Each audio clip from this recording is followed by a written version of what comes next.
ایمان پر خاتمہ یا الہی، ایمان پر خاتمہ یا الہی، ایمان پر خاتمہ یا الہی۔ الحمدللہ رب العالمین والصلاة والسلام علی سید المرسلین، اما بعد فاعوذ باللہ من الشیطان الرجیم، بسم اللہ الرحمن الرحیم۔ الصلاة والسلام علیک یا رسول اللہ وعلی آلک واصحابک یا حبیب اللہ۔ الصلاة والسلام علیک یا نبی اللہ وعلی آلک واصحابک یا نور اللہ۔ مدینے کے تاجدار، ہم غریبوں کے غم گسار، شفیع روز شمار جناب احمد مختار صلی اللہ تعالی علیہ وآلہ وسلم کا فرمان عافیت نشان ہے، اے لوگو بے شک بروز قیامت اس کی دہشتوں اور حساب کتاب سے جلد نجات پانے والا شخص وہ ہوگا جس نے تم میں سے مجھ پر دنیا کے اندر بکثرت درود شریف پڑھے ہوں گے۔ صلو علی الحبیب صلی اللہ تعالی علی محمد۔ دعوت اسلامی کے اشاعتی ادارے مکتبۃ المدینہ کی مطبوعہ عیون الحکایات حصہ اول صفحہ 75 پر نقل ہے، حضرت سیدنا عبد الرحمن بن عبداللہ رضی اللہ تعالی عنہ اپنے والد حضرت سیدنا عبداللہ بن مسعود رضی اللہ تعالی عنہ سے روایت کرتے ہیں کہ پہلی امتوں میں ایک بادشاہ تھا، خوب شان و شوکت سے اس کے دن رات گزر رہے تھے۔ ایک دن اس کی قسمت کا ستارہ چمکا اور وہ اپنی آخرت کے بارے میں غور و فکر کرنے لگا اور سوچنے لگا کہ میں جن دنیاوی آسائشوں میں گم ہو کر اپنے رب عز و جل کو بھول چکا ہوں، ان قریب یہ ساری نعمتیں مجھ سے منقطع ہو جائیں گی۔ میری حکومت و بادشاہت نے تو مجھے اپنے پاک پروردگار عز و جل کی عبادت سے غافل رکھا ہے۔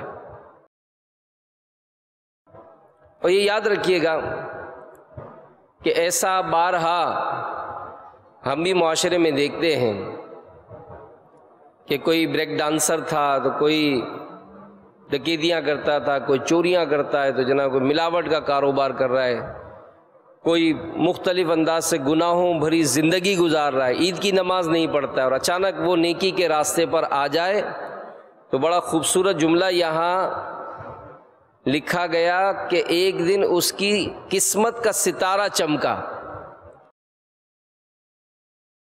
تو ان کی بھی قسمت جاگ اٹھتی ہے کہ جو اس طرح سے توبہ کر کے نیکی کے راستے پر چل پڑتے ہیں۔ چنانچہ وہ بادشاہ رات کی تاریکی میں اپنے محل سے نکلا، ساری رات تیزی سے سفر کرتا رہا، جب صبح ہوئی تو وہ اپنے ملک کی سرحد عبور کر چکا تھا۔ اس نے ساحل سمندر کا رخ کیا اور وہیں رہنے لگا۔ وہاں وہ اینٹیں بنا بنا کر بیچتا، جو رقم حاصل ہوتی اس میں سے کچھ اپنے خرچ کے لیے رکھ لیتا اور باقی سب صدقہ کر دیتا۔ اسی حالت میں کافی عرصہ گزر گیا، بالآخر اس کی خبر اس ملک کے بادشاہ کو ہوئی کہ دوسرے ملک میں چلا گیا تھا۔ تو اس بادشاہ نے پیغام بھیجا کہ مجھ سے آ کر ملو، لیکن اس نے انکار کر دیا۔ اور بادشاہ کے پاس نہ گیا۔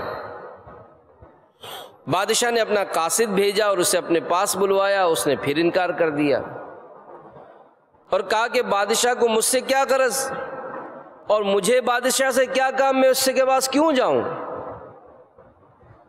جب بادشاہ کو یہ بتایا گیا تو وہ خود گھوڑے پر سوار ہو کر ساحل سمندر آیا۔ جب اس نیک شخص نے دیکھا کہ بادشاہ میری طرف آ رہا ہے تو اس نے ایک طرف دوڑ لگا دی۔ بادشاہ نے جب اسے بھاگتے دیکھا تو وہ بھی اس کے پیچھے پیچھے بھاگنے لگا، لیکن وہ بادشاہ کی نظروں سے اوجھل ہو گیا۔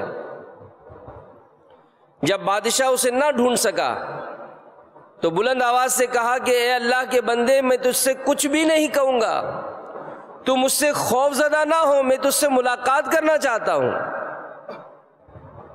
جب اس نیک شخص نے یہ سنا تو بادشاہ کے سامنے آ گیا۔ بادشاہ نے اس سے کہا کہ اللہ عز و جل تجھے برکتیں عطا فرمائے، تو کون ہے، کہاں سے آیا ہے؟ اس نے اپنا نام بتایا اور کہا کہ میں فلاں ملک کا بادشاہ تھا۔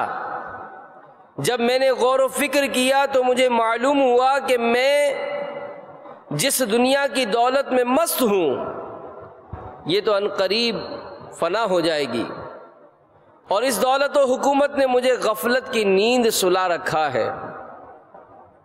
چنانچہ میں نے اپنے تمام سابقہ گناہوں سے توبہ کی، تمام دنیاوی آسائشوں کو چھوڑ کر دنیا سے الگ تھلگ اپنے رب عز و جل کی عبادت شروع کر دی۔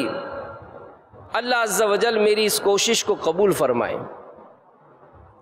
جب بادشاہ نے یہ سنا تو کہنے لگا کہ میرے بھائی، جو کچھ تو نے کیا میں تو تجھ سے زیادہ اس کا حقدار ہوں۔ یہ کہتے ہوئے وہ گھوڑے سے اترا، اسے وہیں چھوڑ کر اس نیک شخص کے ساتھ چل دیا۔ چنانچہ وہ دونوں بادشاہ ایک ساتھ رہنے لگے، اب ہر وقت اپنے رب عز و جل کی عبادت میں مصروف رہتے۔ انہوں نے دعا کی کہ اے ہمارے پروردگار عز و جل، ہمیں ایک ساتھ موت دینا۔ چنانچہ ان دونوں کا ایک ہی دن انتقال ہوا اور ان کی قبریں بھی ایک ہی ساتھ بنائی گئیں۔ یہ حکایت نقل کرنے کے بعد حضرت سیدنا عبداللہ بن مسعود رضی اللہ تعالیٰ عنہ فرماتے ہیں کہ اگر میں مصر میں ہوتا تو ان کی قبروں کی جو نشانیاں ہمیں اللہ کے محبوب دانۂ غیوب صلی اللہ علیہ وآلہ وسلم نے ارشاد فرمائیں، میں ان کی وجہ سے انہیں ضرور پہچان لیتا اور تمہیں وہ قبریں ضرور دکھاتا۔ میرے میٹھے میٹھے اور پیارے پیارے اسلامی بھائیوں، مدنی چینل کے ناظرین، ہم نے اس حکایت میں بھی سنا کہ غفلت کی نیند سے بیدار ہو گیا، غفلت کا پردہ ہٹ گیا۔ یہ اکثر ہم سنتے ہیں۔ اس غفلت کی تعریف، اس کے متعلق چند ضروری معلومات دعوت اسلامی کے اشاعتی ادارے مکتبۃ المدینہ کی بڑی خوبصورت کتاب باطنی بیماریوں کی معلومات، اس سے عرض کرنے کی کوشش کرتا ہوں کہ یہاں جو غفلت کی تعریف بیان ہوگی وہ یہ کہ دینی امور میں غفلت مراد ہے، یعنی وہ بھول ہے، غفلت وہ بھول ہے جو انسان پر بیدار مغزی اور احتیاط کی کمی کے باعث طاری ہوتی ہے۔ اور قرآن پاک میں اس ضمن میں جو ارشاد ہوا، سورہ اعراف آیت نمبر 205 میں ارشاد ہوتا ہے، اور اپنے رب عز و جل کو اپنے دل میں یاد کرو، زاری یعنی عاجزی اور ڈر سے، اور بے آواز نکلے زبان سے صبح اور شام، اور غافلوں میں نہ ہونا۔ تو غفلت کیا ہے؟ غفلت کیوں طاری ہوتی ہے؟ غفلت کے کیا نقصانات ہیں؟ اس کے کیا اسباب ہوتے ہیں؟ مزید سنی حدیث پاک میں اس کی مزید وضاحت کی گئی۔ حضرت سیدنا ابو عبیدہ بن جراح رضی اللہ تعالی عنہ بحرین سے جزیے کا مال لے کر واپس لوٹے، اور انصار نے آپ کی آمد کی خبر سنی، تو سب نے صبح کی نماز حضور نبی کریم رؤوف الرحیم صلی اللہ علیہ وآلہ وسلم کے ساتھ ادا کی۔ جب آپ صلی اللہ علیہ وآلہ وسلم فارغ ہوئے تو سارے آپ کے سامنے حاضر ہو گئے۔ سرکار علیہ الصلوۃ والسلام نے انہیں دیکھ کر تبسم فرمایا اور ارشاد فرمایا کہ میرا خیال ہے کہ آپ لوگوں نے ابو عبیدہ کی آمد کی خبر سن لی ہے کہ وہ کچھ مال لے کر آئے ہیں۔ انہوں نے عرض کی یا رسول اللہ صلی اللہ علیہ وآلہ وسلم ایسا ہی ہے۔ سرکار علیہ الصلوۃ والسلام نے ارشاد فرمایا خوشخبری سنا دو اور اس کی امید رکھو جو تمہیں خوش کر دے گی، پس اللہ عز و جل کی قسم مجھے تم پر فقر یعنی غربت کا خوف نہیں، لیکن مجھے ڈر ہے کہ تم پر دنیا پھیلا دی جائے گی جیسا کہ تم سے پہلے قوموں پر پھیلائی گئی تھی، پس تم بھی اس دنیا کی خاطر پہلے لوگوں کی طرح باہم مقابلہ کرو گے اور یہ تمہیں غفلت میں ڈال دے گی جس طرح اس نے پچھلی قوموں کو غافل کر دیا۔ میرے میٹھے میٹھے اور پیارے پیارے اسلامی بھائیوں، اسی غفلت کے بارے میں مزید تنبیہ کرتے ہوئے لکھا گیا کہ فرائض و واجبات و سنن مؤکدہ کی ادائیگی میں غفلت ناجائز و ممنوع اور جہنم میں لے جانے والا کام ہے۔ ہر مسلمان کو اس سے بچنا لازم ہے۔ تو آج ہم اپنی روزمرہ کی معاملات پر غور کریں کہ اگر نمازوں کا اہتمام کر بھی لیتے ہیں، جماعت کا اہتمام کر بھی لیتے ہیں، ذرا سا کاروبار بڑھا جماعت چھوٹ گئی ہماری۔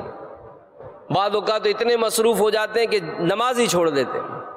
سنتوں کا معاملہ آیا، دعوت اسلامی کے ماحول سے وابستہ ہوئے، داڑھی رکھ لی، امامہ شریف سجا لیا، اب کچھ کاروبار میں ترقیاں ہونے لگی، نہیں جناب میرا اب ذرا رابطہ لوگوں سے بڑھ گیا ہے، لہذا میں اب پورا دن امامہ نہیں پہن سکتا ہوں۔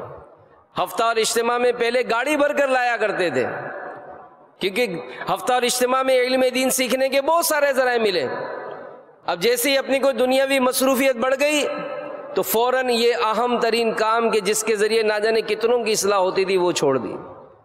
پابندی سے مدنی قافلے میں سفر ہوتا تھا، وہ جناب اسی دنیاوی مصروفیت کے سبب بسا اوقات وہ چھوٹ جاتا ہے۔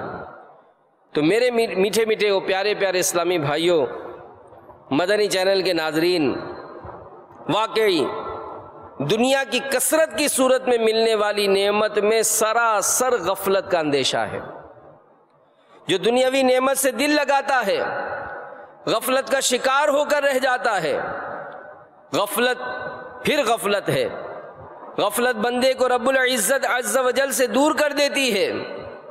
اچھی تجارت نعمت ہے، دولت بھی نعمت ہے، عالی شان مکان بھی نعمت ہے، عمدہ سواری بھی نعمت ہے، ماں باپ کے لیے اولاد بھی نعمت ہے۔ کسی بھی دنیاوی نعمت میں ضرورت سے زیادہ مشغولیت یہ باعث غفلت ہے۔ چنانچہ پارہ 28 سورۃ المنافقون کی آیت نمبر 9 میں رب تعالی عز و جل ارشاد فرماتا ہے، ترجمہ کنز الایمان، اے ایمان والو تمہارے مال نہ تمہاری اولاد کوئی چیز تمہیں اللہ عز و جل کے ذکر سے غافل نہ کرے، اور جو ایسا کرے تو وہی لوگ نقصان میں ہیں۔ ان لوگوں کو درس عبرت حاصل کرنا چاہیے جن کو نیکی کی دعوت اگر پیش کی جائے، جیسے دعوت اسلامی کے مدنی ماحول میں امیر اہل سنت یہ مدنی ذہن عطا فرماتے کہ نمازیں باجماعت ادا کریں، اور جب بھی نماز کے لیے جائیں کم از کم ایک کو مسجد میں ساتھ لے کر جائیں۔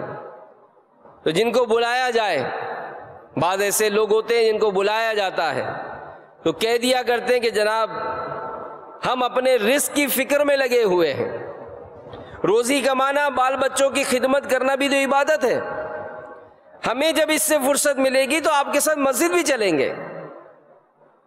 یہ باتیں کون کرتا ہے؟ یہ باتیں وہ کرتا ہے جو غافل ہے، یعنی غفلت یہ باتیں کراتی ہے، کیونکہ صرف دنیا کے مال و اسباب جمع کرنے میں جب لگے رہیں گے، دنیا حاصل کرنے کے لیے ملک بہ ملک، شہر بہ شہر کا سفر ہوتا رہے گا، اور مسجد کی حاضری اس سے جی چراتے ہوں گے. اپنا گھر جیسے جیسے مال ملتا ہے ایسے ایسے ڈیکوریشن میں اضافہ ہوتا ہے. فرنیچر چینج ہو گیا, کلر چینج ہو گیا, ٹائلز چینج ہو گئے, کھانے پینے کے برتن تبدیل ہو گئے, گاڑیاں تبدیل ہو گئی, موبائل تبدیل ہو گئے. جیسے جیسے دنیاوی نعمت یعنی مال ملتا گیا, ہماری رہن سہن یہ سب چینج ہو جاتا ہے. لیکن اگر اسی کو یہی شخص غور کرے کہ اگر مجھے مال ملا, میں نے اپنی آسائشیں تو بڑھا دی, کیا اس مال کے ملنے پر میں نے اپنے رب عز و جل کی بارگاہ میں بھی صدقہ و خیرات بڑھایا؟ مجھے مال ملا, میں نے اچھا موبائل لے لیا, مجھے مال ملا, میں نے گاڑی لے لی, مجھے مال ملا, میں نے بہترین مکان بنا لیا, مکان کو ڈیکوریٹ کر لیا, طرح طرح کی آسائشیں, رہن سہن, لباس, اسباب, یہ سب میں نے اچھے سے اچھے کر لیے. سوال یہ ہے کہ جب رب عز و جل کی بارگاہ میں جو خرچ ہوتا تھا وہ خرچ بھی بڑھایا کہ نہیں؟ اس سے جی چرا رہے ہیں. دن بدن دنیاوی شہرت حاصل کرنا ہے, دنیا میں مقام حاصل کرنا ہے, ڈگریاں حاصل کر رہے ہیں, کورسز کر رہے ہیں کہ جناب میرے کارڈ پر میرا جو نام ہے مزید 1 ڈگری کا اور اضافہ ہو جائے. میرے گھر کے باہر, میرے آفس کے باہر جو میری نیم پلیٹ لگی ہے جس پر نام لکھا ہوا ہے, اس میں جو میری ڈگریاں لکھی مزید 1 کا اور اضافہ ہو جائے. اس کے لیے تو ہماری کوششیں جاری ہیں. لیکن کیا میں نے سوچا کہ آج دن بھر میں صرف 100 نیکیاں کرتا ہوں, کسی سے آ کر میں مشورہ کرتا کہ بھائی یہ 100 نیکیاں میں روز کر رہا ہوں, مجھے کوئی ایسا طریقہ بتائیے کہ یہ 125 ہو جائیں, یہ نیکیاں 150 ہو جائیں, یہ نیکیاں میرے بڑھ جائیں 200 ہو جائیں. تو دنیاوی شہرت پانے کے لیے ہم طرح طرح کے اسباب حاصل کر رہے ہیں, نیکیاں بڑھانے کے لیے ہم نے کیا کوششیں کی ہیں؟ تو جب ایسی حالت دیکھتے ہیں تو غفلت اور غفلت نظر آتی ہے, تو توبہ کر لینی چاہیے, توبہ کر لینی چاہیے, اللہ کی بارگاہ میں گڑ گڑا لینا چاہیے کہ کہیں ایسا نہ ہو موت اچانک آ کر روشنیوں سے جگمگاتے کمرے میں فوم کے گدے, آرام دہ گدے سے مزین خوبصورت پلنگ سے اٹھا کر کیڑے مکوڑوں سے ابھرتی ہوئی خوفناک اندھیری قبر میں سلا دے اور وہ چلاتے رہ جائیں کہ یا اللہ مجھے دوبارہ دنیا میں بھیج دے تاکہ وہاں جا کر میں تیری عبادت کروں. مولا عز و جل دنیا میں مجھے واپس پہنچا دے, میں وعدہ کرتا ہوں اپنا سارا مال تیری راہ میں لٹا دوں گا. 5 نمازیں مسجد کے اندر پہلی صف میں تکبیر اولیٰ کے ساتھ باجماعت ادا کروں گا, تہجد بھی کبھی نہیں چھوڑوں گا بلکہ مسجد میں ہی پڑھا رہوں گا, داڑھی تو داڑھی میں زلفیں بھی بڑھا لوں گا, سر پر ہر وقت امامہ شریف کا تاج سجائے رہوں گا. یا اللہ مجھے واپس بھیج دے, ایک بار پھر مہلت دے دے, دنیا سے فیشن کا خاتمہ کر کے ہر طرف سنتوں کا پرچم لہرا دوں گا. پروردگار عز و جل صرف ایک بار مجھے مہلت دے دے, میں خوب نیکیاں کر لوں. تو رات دن غفلت کی نیند سونے والوں کو یہ پکار لا حاصل رہے گی. قرآن پاک پہلے ہی متنبع کر چکا, چنانچہ پارہ 28 سورۃ المنافقون کی آیت نمبر 10 اور 11 میں ارشاد ہوتا ہے وَأَنفِقُوا مِمَّا رَزَقْنَاكُم مِّن قَبْلِ أَن يَأْتِيَ أَحَدَكُمُ الْمَوْتُ فَيَقُولَ رَبِّ لَوْلَا أَخَّرْتَنِي إِلَىٰ أَجَلٍ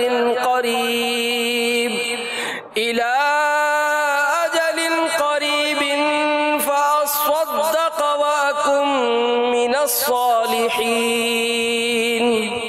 وَلَن يُؤَخِّرَ اللَّهُ نَفْسًا إِذَا جَاءَ أَجَلُهَا وَاللَّهُ خَبِيرٌ بِمَا تَعْمَلُونَ.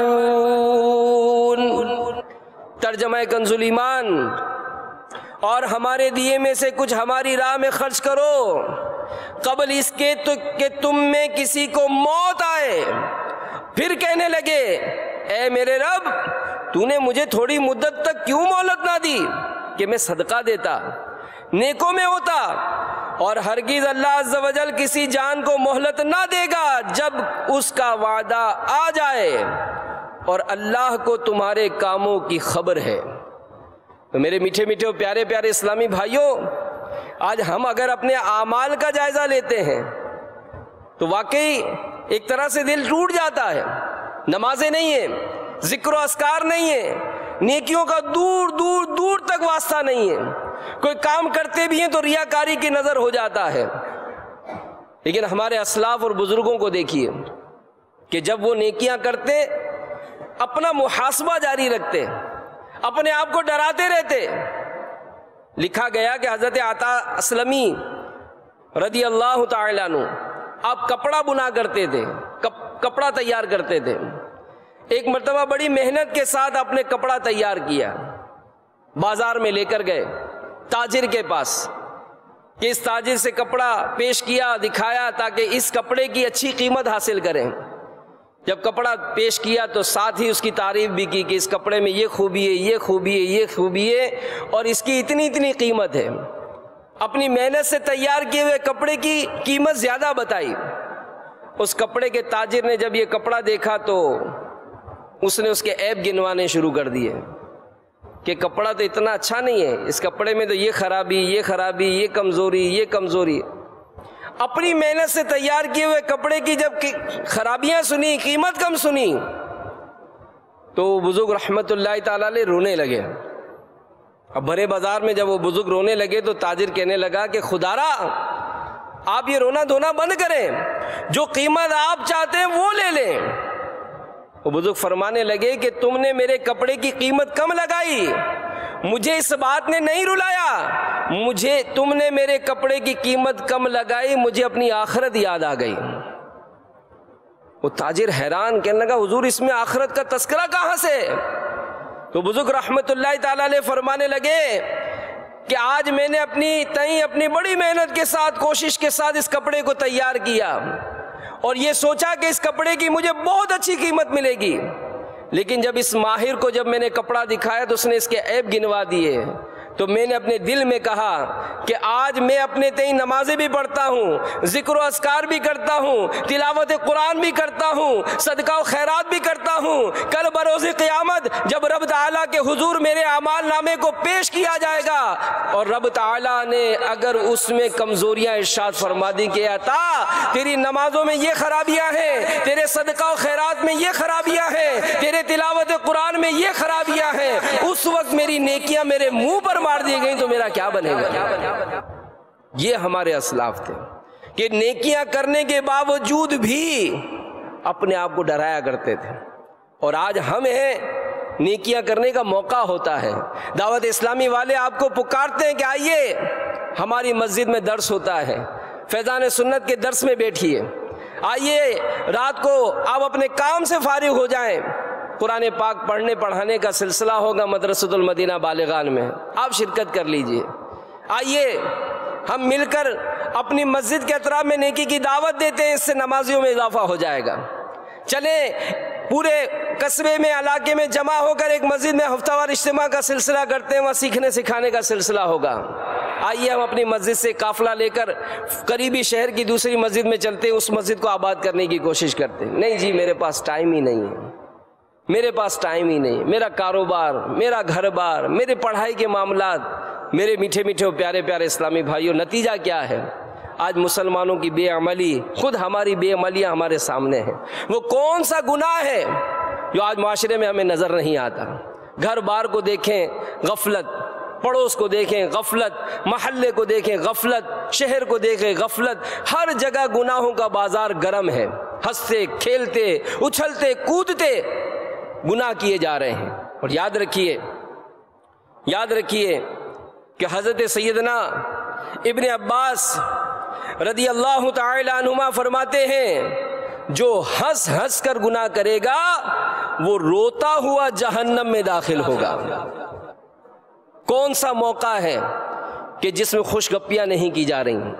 رمضان شریف کا مہینہ آیا، امیر اہل سنت نے تو اس بار بھی دل جلایا کیا ہمارے اپنے وطن عزیز میں اب تو ایسے ایسے علاقے ہو گئے جہاں سر عام کھانا پینا جاری رہتا ہے، اور جیسے ہی چاند نظر آتا ہے عید کا، آپ دیکھیں جس دکان نے سارا مہینہ رمضان کے ادب اور احترام میں اس نے اپنے گانے بند رکھے تھے، اس نے بھی باہر ڈیک لگا کر اور جناب ساری رات گانے بازوں کا سلسلہ۔ عید کا مقدس دن، مزدوری ملنے کا دن، اس دن بھی کیا کیا خرافات نہیں ہوئی۔ ہمارے یہاں کی تفریح گاہوں میں خود ہم بھی غور کریں، کیا ہم اپنے بچوں کو، اپنے گھر والوں کو سجا دھجا کر نہیں لے کر گئے؟ گناہوں کے اس بازار کو گرم کرنے میں ہم نے اپنا کتنا کردار ادا کیا؟ اگر ہم نہیں گئے، کیا ہم نے کسی کو روکنے کی کوشش کی؟ اگر نہیں روکنے کی کوشش کی، کم سے کم یہ خبریں سن کر کیا ہم نے اپنا دل جلایا؟ ہم نے اپنے اندر یہ احساس پیدا کیا کہ ہمارے محلے میں تو کبھی بھی یہ جنرل اسٹور والا گانے نہیں بجاتا تھا، کبھی اکیلے میں بیٹھ کر اس کو کوشش کی کہ بھائی یہ آپ کیا کر رہے ہیں، یہ آپ کیا کر رہے ہیں؟ آپ نے گانے بجائے، جتنے سینکڑوں ہزاروں نے وہ گانے سنے، آپ بھی اس گناہ میں شامل ہو گئے۔ میرے بھائی آپ کیا کر رہے ہیں؟ آپ کی آخرت برباد ہو رہی ہے، آپ کے اعمال نامے میں گناہ ہی گناہ لکھے جا رہے ہیں، آپ کیا کر رہے ہیں؟ ان ساری باتوں کا احساس میرے میٹھے میٹھے اسلامی بھائیوں کون دلائے گا؟ کون دلائے گا؟ پھر ہم سوچیں کہ جناب ابھی تو عمر ہی کیا گزاری ہے، عمر ہی کیا گزاری، تو یاد رکھیے، بلکہ امیر اہل سنت لکھتے ہیں کہ حضرت سیدنا یعقوب علیہ السلام اور حضرت سیدنا اسرائیل ملک الموت علیہ السلام، ان میں دوستی تھی۔ ایک بار سیدنا ملک الموت علیہ السلام آئے تو سیدنا یعقوب علیہ السلام نے استفسار کیا کہ کیا آپ مجھ سے ملاقات کے لیے آئے یا میری روح قبض کرنے آئے؟ تو فرمایا کہ ملاقات کے لیے۔ فرمایا مجھے وفات سے قبل میرے پاس اپنے قاصد بھیج دینا۔ ملک الموت علیہ السلام نے فرمایا کہ 2 یا 3 قاصد بھیجوں گا۔ چنانچہ جب روح قبض کرنے کے لیے ملک الموت تشریف لائے تو آپ علیہ السلام نے ارشاد فرمایا کہ آپ نے میری وفات سے قبل جو 3 قاصد بھیجنے تھے اس کا کیا ہوا؟ تو ملک الموت علیہ السلام نے ارشاد فرمایا کہ سیاہ یعنی کالے بالوں کے بعد سفید بال، جسمانی طاقت کے بعد کمزوری، سیدھی کمر کے بعد کمر کا جھکاؤ، اے یعقوب موت سے پہلے انسان کی طرف میرے یہی تو قاصد ہیں۔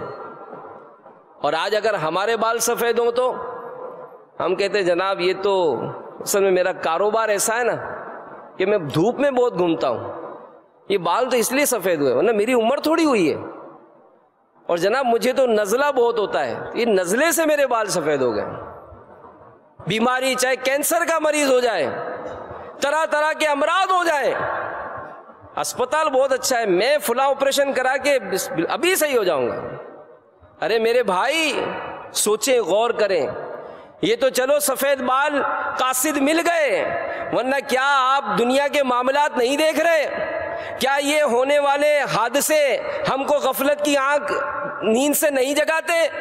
کہ ابھی ہمارے باب المدینہ میں ہی جو حادثہ ہوا ساحل سمندر پر، اور 39 سے 42 افراد کی بات سنی تھی کہ اتنے افراد انتقال کر گئے۔ میں نے جو لسٹ دیکھی تھی 32 افراد کی، اس میں 4 لاشیں ایسی تھیں کہ جن کی شناخت ممکن نہیں تھی۔ 28 افراد کی جو شناخت ہوئی ان کی عمریں 14 سال سے لے کر 27 سال تک تھیں۔ کہاں اس میں بوڑھے؟ کہاں اس میں بوڑھے؟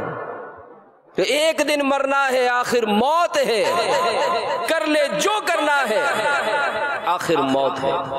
تو اگر اس غفلت کے سبب نماز قضا کر رہے ہیں تو یاد رکھیے سرکار مدینہ صلی اللہ تعالی علیہ وآلہ وسلم کا فرمان عبرت نشان ہے، جو کوئی ایک نماز بھی قصداً ترک کرے گا اس کا نام جہنم کے اس دروازے پر لکھ دیا جائے گا جس سے وہ جہنم میں داخل ہوگا۔ بے حیائی کے مناظر دیکھنے کا اگر شوق ہے، معاذ اللہ بلکہ ایسے ایسے مقامات پر ایک دوسرے کے ساتھ تفریح گاہوں میں جایا جاتا ہے جہاں اس طرح بے حیائی کے مناظر دیکھے جاتے ہیں۔ اپنے موبائل، اپنے آئی پیڈ، اپنے لیپ ٹاپ، اپنے کمپیوٹر میں اگر ایسے مناظر رکھے ہیں، چھپ چھپ کر بھائی بھلے لوگوں سے دیکھتے ہیں، ایسے ناول، ایسے ڈائجسٹ، ایسی تصاویر دیکھنے کا شوق ہے، اپنے آپ کو ڈرائیے کہ ایک روایت میں ہے کہ جو کوئی اپنی آنکھوں کو نظر حرام سے پر کرے گا، قیامت کے روز اس کی آنکھوں میں آگ بھر دی جائے گی۔ حضرت علامہ ابو الفرج عبد الرحمن بن جوزی رحمت اللہ تعالیٰ علیہ نقل کرتے ہیں، عورت کے محاسن یعنی حسن و جمال کو دیکھنا ابلیس کے زہر میں بجھے ہوئے تیروں میں سے ایک تیر ہے۔ جس نے نامحرم سے آنکھ کی حفاظت نہ کی، اس کی آنکھ میں بروز قیامت آگ کی سلائی پھیری جائے گی۔ کتنی طاقت ہے! معمولی سا ذرہ اگر آنکھ میں چلا جاتا ہے اچھال کر رکھ دیتا ہے، دھواں آ جائے بے چینی ہو جاتی ہے، گھبراہٹ ہو جاتی ہے۔ کیا کریں گے قیامت کے دن اگر آنکھوں میں آگ بھر دی گئی، معاذ اللہ اگر کیل ٹھونک دیے گئے۔ ہم میرے میٹھے میٹھے اسلامی بھائیوں توبہ کریں اور غفلت کی نیند سے جاگ جائیں۔ غفلت سے نیند سے جاگنے کے بہت سارے مواقع ہمیں میسر ہوتے ہیں، ہم عبرت کی آنکھ ہی نہیں ہمارے پاس، ہم سوچتے نہیں ہیں، ہم کسی بھی مرنے والے کی اچانک خبر سن کر اس کا میسج آگے بڑھا دیتے ہیں، ارے فلاں کا انتقال ہو گیا۔ ارے سوچیں ایک مرتبہ کسی دن ہمارا بھی مرنے کا میسج تو چلے گا۔ کسی کو غسل دینے کے لیے آج ہم آگے بڑھ بڑھ کر اس کے پانی ڈال رہے ہیں، کفن پہنا رہے ہیں، کسی کے جنازے کا آخری دیدار ہو رہا ہے میت کا، کسی کا جنازہ ادا کیا جا رہا ہے، کندھوں پر لاد کر قبرستان اپنے ہاتھوں سے اتار رہے ہیں، تنے تنا اس کو قبر میں چھوڑ کر ہم ہی واپس آتے ہیں۔ اپنے بارے میں کیوں نہیں غور کرتے؟ کیا ہمیں بھی غسل دیا جائے گا، ہمارا بھی آخری دیدار ہوگا، ہمیں بھی کفن پہنایا جائے گا، ہمارا بھی جنازہ اٹھے گا، ہمیں بھی اسی طرح اس تنگ و تاریک کوٹھڑی قبر میں اتارا جائے گا، ہمیں بھی اسی طرح بالکل تنے تنا چھوڑ کر واپس چلے آئیں گے۔ ایک کاش غفلت کا پردہ ہٹ جائے، غفلت کی نیند سے ہم جاگ جائیں۔ امیر اہل سنت لکھتے ہیں ایک نیک شخص تھا، اس کو سونے کی اینٹ کہیں سے مل گئی، اب وہ دولت کی محبت میں مست ہو کر رات بھر منصوبے بناتا رہا کہ سونا مل گیا اتنا، میں اس سے اچھے اچھے کھانے کھاؤں گا، بہترین لباس سلواؤں گا، بہت سارے خدام اپناؤں گا۔ الغرض مالدار بن جانے کے سبب وہ راحت و آسائشوں کے تصورات میں گم ہو کر اس رات رب عز و جل کی عبادت سے غافل ہو گیا۔ تو صبح اسی دھن میں وہ اپنے گھر سے نکلا، اتفاقاً قبرستان سے اس کا گزر ہوا، کیا دیکھتا ہے کہ ایک شخص اینٹیں بنانے کے لیے قبر پر مٹی گوندھ رہا تھا۔ یہ منظر دیکھ کر یکدم اس کی آنکھوں سے غفلت کا پردہ ہٹ گیا اور اس تصور سے اس کے آنکھوں سے آنسو جاری ہو گئے کہ شاید مرنے کے بعد میری قبر کی مٹی سے بھی لوگ اینٹیں بنائیں گے۔ میرے عالی شان مکانات، عمدہ ملبوسات وغیرہ دھرے کے دھرے رہ جائیں گے، لہذا سونے کی اینٹ سے دل لگانا تو زندگی کو سراسر غفلت میں گزارنا ہے۔ ہاں اگر دل لگانا ہی ہے تو مجھے اپنے پیارے پیارے اللہ عز و جل سے لگانا چاہیے۔ چنانچہ اس نے سونے کی اینٹ ترک کی اور زہد و قناعت اختیار کی۔ عبرت کی آنکھ، ہم معاشرے پر نظر کریں، ایسے کئی لوگ ملیں گے، بہترین مکان بنایا تھا، فلاں رشتہ دار سے انبن تھی، اس ملازم کو نکال دیا، اپنا کاروبار الگ کر لیا۔ آج ان کے مکانات میں کون رہ رہا ہے؟ ان کی وہ عالی شان خوبصورت گاڑیاں کس کے پاس ہیں؟ ذرا جائزہ تو لے لیں۔ ان کا وہ بہترین زیورات، ان کے خوشنما لباس، آج کے کون اس کو پہنے ہوئے ہیں؟ کون استعمال کر رہا ہے؟ پتہ چل جائے گا کہ واقعی انسان بہت سوچتا ہے لیکن اس کی کچھ نہیں چلتی ہے۔ تو میرے میٹھے میٹھے پیارے پیارے اسلامی بھائیوں، دل لگانا ہے، رب عز و جل کی بارگاہ میں رجوع کیجیے، توبہ کیجیے، استغفار کیجیے، ذہن بنائیے اور یہ ذہن بنا لیجیے کہ مجھے مرنا ہے۔ میں ایک مختصر سے وقت کے لیے، ایک مخصوص وقت کے لیے اس دنیا میں آیا ہوں۔ اس دنیا سے جانے کے بعد مجھے اپنے جو اعمال ہیں اس کا حساب دینا ہے۔ اگر اعمال اچھے ہوئے، نمازیں ہوئیں، والدین کی فرما برداری ہوئی، سنتوں پر عمل ہوا، رزق حلال کمانا ہوا، لوگوں سے خوش اخلاقی ہوئی، ملنساری ہوئی، حقوق العباد کا لحاظ رکھا، میری قبر جنت کا باغ ہوگی۔ اور اگر یہی معاملہ نافرمانیوں کا رہا، حرام روزی کمانے کا رہا، والدین کو ستانے کا رہا، ظلم کرنے کا رہا، دہشت گردیاں کرنے کا رہا، ڈکیتیاں کرنے کا رہا، چوریاں کرنے کا رہا، لوگوں پر ظلم و ستم کرنے کا رہا، قطع تعلق کرنے کا رہا، تو کہیں ایسا نہ ہو میری قبر جہنم کا گڑھا بن جائے۔ تو کر لے توبہ، رب کی رحمت ہے بڑی، قبر میں ورنہ سزا ہوگی کڑی، ایک دن مرنا ہے آخر موت ہے، کر لے جو کرنا ہے آخر موت ہے۔ تو دعوت اسلامی کے مدنی ماحول سے وابستہ ہو جائیے، خدا کی قسم ایسا پیارا پیارا ماحول ہے کہ باب المدینہ کراچی کے علاقے گل بہار کے ایک ماڈرن نوجوان محمد احسان یہ دعوت اسلامی کے ماحول سے وابستہ ہوئے اور امیر اہل سنت کے ذریعے حضور غوث پاک کے مریدوں میں شامل ہو گئے۔ سرکار غوث پاک کے مرید تو کیا ہوئے، زندگی میں مدنی انقلاب برپا ہو گیا، چہرے پر داڑھی شریف سجا لی، ہر مستقل امامہ شریف سجانے لگے، جگہ بجگہ نیکی کی دعوت کا جذبہ یہ بڑھ گیا۔ کچھ عرصے بعد یہ بیمار ہوئے، اسی حالت میں انہوں نے امیر اہل سنت کا جو مرتب شدہ وصیت نامہ ہے اس کو سامنے رکھ کر اپنا وصیت نامہ تحریر کیا۔ تقریباً 35 سال کی عمر میں ان کا انتقال ہو گیا۔ گل بہار کے علاقے کے قبرستان میں ان کو سپرد خاک کیا گیا۔ جب وصیت ان کی تھی اس کے مطابق اسلام بھائی کم و بیش 12 گھنٹے ان کی قبر پر اجتماع ذکر و نات کرتے رہے۔ 3.5 سال کے بعد، وفات کے 3.5 سال کے بعد ایک اسلامی بھائی محمد عثمان کا جنازہ اسی قبرستان میں لایا گیا۔ کچھ اسلامی بھائی مرحوم احسان کی قبر پر گئے فاتحہ کے لیے۔ یہ منظر دیکھ کر ان کی آنکھیں پھٹی کی پھٹی رہ گئی کہ قبر کی ایک جانب بہت بڑا شگاف ہو گیا اور تقریباً 3.5 سال قبل وفات پانے والے مرحوم محمد احسان اتاری سر پر سبز امامہ شریف کا تاج سجائے، خوشبودار کفن اوڑھے مزے سے لیٹے ہوئے ہیں۔ آنن فانن خبر پھیل گئی، رات گئے لوگ احسان اتاری کے کفن میں لپٹے ہوئے تر و تازہ لاشیں کی زیارت کرتے رہے اور دعوت اسلامی کے بارے میں کئی ایک کو جو غلط فہمیاں تھی الحمدللہ وہ بھی دور ہوئیں، اور اللہ عز و جل کے اس عظیم فضل و کرم کا کھلی آنکھوں سے مشاہدہ کر کے تحسین و آفرین پکار اٹھے اور دعوت اسلامی کے محب بن گئے۔ تو یہ ماحول اللہ کی رحمت ہے، اسی ماحول نے ادنا کو اعلیٰ کر دیا، دیکھو اندھیرا ہی اندھیرا تھا اجالا کر دیا دیکھو۔ تو آئیے اپنا حصہ بھی اس دعوت اسلامی کے مدنی ماحول میں شامل کر لیجئے، کیا معلوم آپ سے بھی کفار کو مسلمان ہونا نصیب ہو جائے، آپ کے ذریعے بھی مسجدوں میں درس شروع ہو جائے، آپ کے ذریعے ہی مدنی آقا صلی اللہ علیہ وآلہ وسلم کی سنتوں کی تعلیم عام ہو جائے۔ اچھا اس میں ایک بات اور بھی مزید عرض کروں گا، ہم درس نہیں دے سکتے تو کیا ہم اپنے زیر نگرانی درس شروع نہیں کرا سکتے؟ کیونکہ بعض ایسے ہوتے ہیں جو مسجد میں بہت اچھی ان کے پاس سورس ہوتی ہے، وہ ایسے کمیٹیوں میں ہوتے ہیں، میں ان کو بھی دعوت پیش کروں گا۔ اگر آپ کی مسجد میں درس نہیں ہوتا ہے، آپ کسی اسلامی بھائی کو راضی کریں، ان کا حوصلہ افزائی کریں، کیونکہ یہ بھی آقا صلی اللہ علیہ وآلہ وسلم کی سنتیں عام کرنے کا بہترین ذریعہ ہے۔ آپ ان کو حوصلہ افزائی کریں، ان کو آگے بڑھائیں، کہیں بیٹا میں آپ درس دیں، میں آپ کے ساتھ بیٹھوں گا، لوگوں کو بٹھائیں، ہو سکتا ہے اس درس کے ذریعے کسی کی اصلاح ہو جائے۔ کئی ایسے واقعات بھی ہیں۔